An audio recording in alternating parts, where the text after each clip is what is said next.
दुनिया के कुंड कर जिया पाकिस्तान के सूबे सिंध के शहर मिरपुर माथेलो में ॾियारी जो त्यौहार मल्हायो पियो वञे। हिन ॾींहं ते हिंदू मत सां लाॻापियल माण्हू पंहिंजे घरनि में ॾीया ॿारे घरनि खे रोशन करे नवां कपिड़ा पाए ख़ुशी जो इज़हार कंदा आहिनि।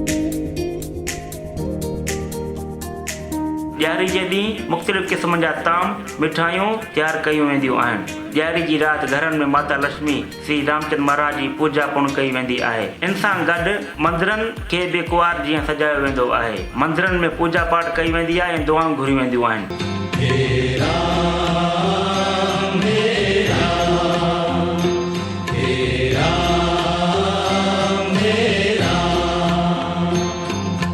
जग में साचो तेरो नाम तेरा मेरा तेरा मेरा।